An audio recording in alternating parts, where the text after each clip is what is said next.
Bonjour à toutes, je suis Alexandra Portail, ton hôte sur ce podcast. Bienvenue sur Éclosion par Hygiène de Vie Podcast. Si tu es arrivé par hasard, eh bien sache que le hasard n'existe pas. Et si ce n'est pas la première fois que tu entends cette introduction, c'est que tu es fidèle au podcast et je t'en remercie. Monologues ou discussions passionnantes entre personnes passionnées, santé au naturel, bien-être féminin, nature cyclique ou encore découverte de nouvelles approches et manières de voir les choses, voilà tout ce qu'incarne ce podcast. Je te donne rendez-vous tous les mercredis matins et parfois le samedi en bonus pour un moment frais en toute simplicité et authenticité et 100% naturel. Alors abonne-toi pour ne pas manquer les prochains épisodes.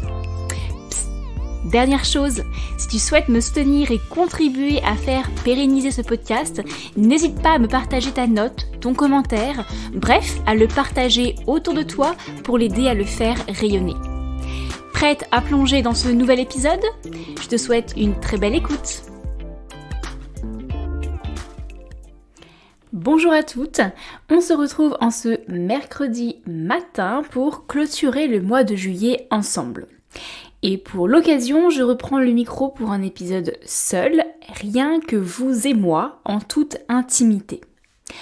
Pour fêter l'été, je vous propose un épisode léger, en toute vulnérabilité, car je vais vous partager ces 5 choses que je conseille ou que l'on apprend comme principe hygiéniste naturopathique et que je ne fais pas ou plus.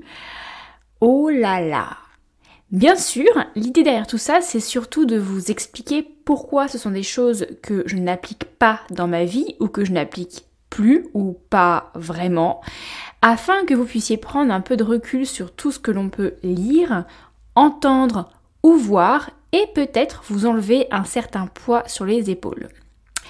Toutes ces choses que je m'apprête à vous énoncer sont toutes très utiles pour votre santé et bien-être, mais, et oui, avec un grand mais, toutes ne sont pas nécessairement obligatoires à suivre pour se sentir bien, heureuse et en parfaite santé, et toutes ne sont pas adaptées à tout le monde. Ou encore, il y a plein de principes que l'on n'est pas forcément prête à suivre à l'instant T et qui nuiraient peut-être plus à notre bien-être mental. Allez, assez bavardé, je te laisse avec la suite de l'épisode. Belle écoute! Premièrement, arrêtez le café le matin et après le déjeuner. Le café est une boisson acidifiante, excitante, addictive et pas très écologique. Le café, c'est aussi du plaisir pour certaines, antioxydante, et son impact peut être amoindri si on le choisit équitable, sans capsule ni filtre et de bonne qualité. Voilà pourquoi le café est pour moi l'un de ces aliments que je garde dans mon hygiène de vie, car il m'apporte un réel plaisir et est synonyme pour moi d'instant cocooning. Par contre, je prends le temps de le moudre fraîchement, je prends le temps de choisir où je me procure mes grains de café et je ne garde que la ou les 2 tasses qui me procurent un réel plaisir. Je ne consomme pas de café pour combler un ennui ou une fatigue. Enfin, en toute logique. Alors oui, je consomme du café. Et oui, j'en consomme le matin, mais pas au réveil, et parfois après le déjeuner en essayant d'attendre un peu de temps, mais parfois ce n'est pas le cas. Et c'est ok. Et j'utilise aussi le café comme indicateur de mon état physique et mental. Lorsque je sens que j'ai besoin de plus que de 2 tasses par jour, c'est signe que mon corps et mon mental sont HS, ou presque HS. Et je sais que le café n'est pas la solution à cette fatigue. Et donc c'est là que je me mets en action pour tenter de remédier à cet épuisement. 2. Manger pour se nourrir.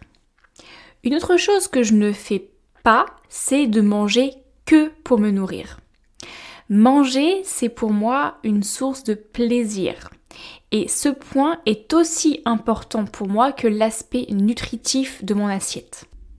Comme tu le sais peut-être, j'ai très longtemps contrôler mon alimentation à des fins esthétiques, de mal-être, puis de santé, à totalement me détacher de la notion de plaisir. Aujourd'hui, mes envies ont autant de place que mes besoins. Et j'ai confiance en mon corps pour que mes envies répondent à mes besoins. Et cette confiance, bien entendu, elle s'acquiert au fur et à mesure, avec le temps, et c'est toujours d'ailleurs un processus inachevé chez moi. Mais j'en ai conscience, et à présent, ma relation avec mon alimentation est bien plus sereine qu'elle ne l'a été auparavant. Dans la même veine, 3. Avoir une alimentation hygiéniste. Alors, en voilà un principe qu'on se doit de suivre lorsque l'on est naturopathe, pour être une bonne naturopathe. Enfin, c'est ce qu'on apprend dans les bouquins. L'hygiène alimentaire, ou encore ce qu'on appelle l'hygiénisme, avec de nombreuses cures de jeûne par exemple, il n'y a pas que ça, ça fait partie des gros chapitres de la naturopathie. Je n'ai absolument rien contre l'hygiénisme, je n'ai absolument rien contre les jeûnes et tout ce que l'on apprend dans ce sens, car c'est absolument crucial pour prendre conscience que ce que nous mangeons, c'est notre carburant. Par contre, il est aussi important et primordial, selon moi, d'avoir une prise de recul pour éviter de tomber dans, par exemple, l'orthorexie ou encore l'application de principes alimentaires qui ne nous conviennent pas forcément.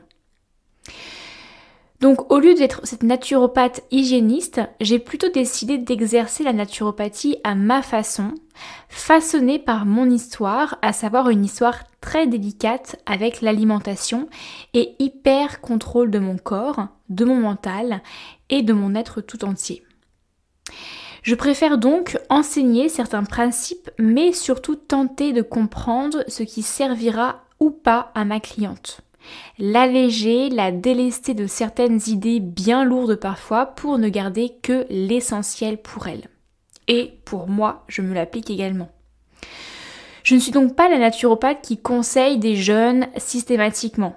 Parfois oui, mais souvent pas. Beaucoup peut-être me jugeront, beaucoup d'autres naturopathes me jugeront, mais peu importe. C'est ma manière à moi d'être alignée avec ce qui me parle le plus, notamment avec mon histoire et mon identité. 4. Ne pas regarder les écrans le soir. Oh non, non. En voilà quelque chose que j'ai du mal à faire depuis notamment ces 4 derniers mois environ. Depuis quelques temps, et notamment avec ces journées qui rallongent, notre soirée avec mon conjoint, donc la soirée qui arrive après le dîner, post-dîner, a tendance à démarrer assez tard, aux alentours de 21h, 21h15 environ. Et j'aime bien et j'ai besoin de passer un peu de temps après le dîner et avant de me coucher ou de passer sur ma lecture à regarder certaines vidéos, soit complètement distrayantes, soit éducatives pour moi sur d'autres aspects que les sujets que dont j'ai pu parler dans la journée. Et en ce moment d'ailleurs, ce sont plutôt des reportages sur les potagers ou la permaculture ou encore les écolieux. Ce qui m'amène finalement à passer quasiment toute ma soirée, après le dîner, encore une grosse partie, sur les écrans et à ne lire que 2 ou 3 pages, histoire de ne pas me coucher directement après les écrans, mais finalement il est déjà relativement tard. Ça c'est aussi autre chose que je fais, c'est que je me couche quand même assez tard et surtout que je me couche trop tard par rapport à mes besoins. Mais bon, c'est un peu mon péché mignon du moment, c'est-à-dire que j'aime et j'ai envie de regarder ces petites vidéos. Alors la solution, je l'ai, je tente de temps en temps de la mettre en application, mais pas tout le temps. Ce serait de débuter cette soirée post-dîner un peu plus tôt, donc ça veut dire dîner plus tôt, pour garder ce moment d'écran, mais pour qu'il puisse se terminer également plus tôt, de manière à lire davantage. En gros, c'est juste c'est ne pas enlever des choses, mais c'est les décaler. Facile à dire, pas toujours simple à réaliser, mais c'est mon chantier du moment. Enfin, 5e et dernière chose que ces naturopathes font, mais que moi je ne fais pas, Alors, être cool et peaceful. Peut-être que je renvoie cette image de femme totalement sereine, qui aime son corps et qui lâche totalement prise sur la vie. Cette image que je renvoie n'est pas totalement fausse en réalité, mais est bien loin d'être totalement vraie. Je te l'assure, vraiment très loin.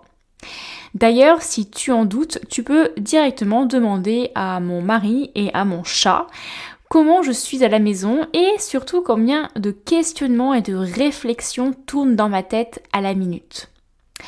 Alors oui, j'aime de plus en plus mon corps dans le sens où je l'accepte et surtout je le torture moins qu'avant avec ses multiples séances de sport ou de régime alimentaire. Mais j'ai encore une belle marge de progression, crois-moi. Oui, je suis plus zen qu'avant. Enfin, je sais davantage prendre du recul sur les situations et je sais mieux anticiper mes périodes de pic de stress. Mais ça ne m'empêche pas d'être anxieuse et stressée assez souvent. Enfin, oui, je suis plus douce et plus relaxe qu'avant, notamment parce que je vis à présent dans une région en plein milieu de la nature, entourée de personnes elles-mêmes plus lentes et plus douces. Donc j'ai pris le pli. Mais je sens aussi que je pourrais être encore moins dans l'hyper-productivité. J'y travaille, mais ce n'est pas simple non plus. Je peux vraiment affirmer qu'il y a une grande différence entre la Alexandra d'il y a 5 ans et celle de maintenant, et même de la Alexandra d'il y a 1 an et celle de maintenant. Pour te dire, j'accepte que mon chat dorme dans ma chambre alors qu'il y a 1 an, avoir des poils dans mon chez-moi était totalement inenvisageable. Hashtag la maniaco-dépressive. Alors, je reste tout de même assez préoccupée par le lendemain, à savoir si je pourrais continuer à vivre la vie que je me construis et qui me plaît. Est-ce que c'est viable économiquement? Est-ce qu'on ne va pas tous mourir d'une canicule en 2023? Tu vois, ce genre de choses, de questions qui prennent la tête. Eh bien, à moi aussi. Est-ce que tu es rassurée à ce moment-là? Voilà pour ces 5 choses que je peux être amenée à conseiller ou que l'on peut voir sur les réseaux par exemple ou dans les livres qui sont censés caractériser la santé au naturel, l'approche préventive et holistique de la santé. Je ne sais pas si cet épisode te rassure, mais pour te rassurer encore plus, sache que cette liste de 5 éléments peut encore être très longue, ce n'est absolument pas exhaustif. Je ne t'ai exprimé ici qu'une bribe de la face cachée de ma vie de naturo. J'espère que cet épisode t'aura plu, déculpabilisé ou encore amusé. Je t'invite à toi aussi me partager une chose que tu penses que tu devrais faire pour être en bonne santé mais que tu ne fais pas et pour quelle raison. Tu peux me contacter par mon compte Instagram Alexandra Portail Naturo ou tout simplement par mail en te connectant sur mon site internet. Et pour terminer cet épisode, je voulais t'annoncer que pour ce mois d'août qui arrive dans quelques jours à peine, je t'ai préparé un petit programme d'épisodes un peu différents. Des épisodes dans lesquels je répondrai à chaque fois à une question ou une injonction à laquelle je fais souvent face lors de mes accompagnements. Un épisode égale une question, je tenterai d'y répondre en quelques mots. Des épisodes courts pour t'accompagner tout le mois d'août afin de nous retrouver en septembre avec de belles rencontres et discussions passionnantes avec mes invités.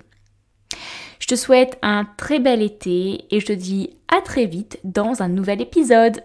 Ciao!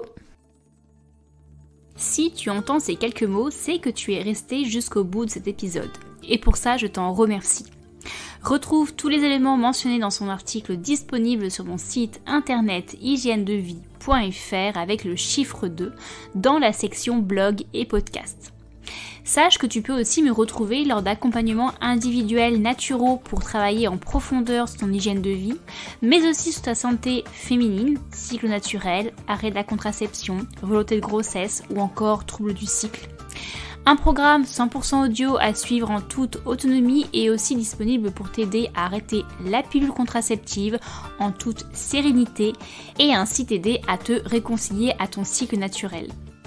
Enfin, je t'ai concocté une belle petite boutique naturo hygiène de vie avec des e-books et mini-guides, un livre papier auto-édité Plus jamais malade ou encore une carte cadeau pour offrir un peu plus de santé au naturel à l'un de tes proches. Tous les liens sont en description de cet épisode. Et pour terminer, n'oublie pas de partager cet épisode le plus largement possible et à me laisser ton commentaire et une note 5 étoiles sur ta plateforme d'écoute. Si tu ne le peux pas, envoie-moi juste un petit mail qui me fera chaud au cœur. En attendant, je te donne rendez-vous mercredi prochain pour un nouvel épisode. Ciao!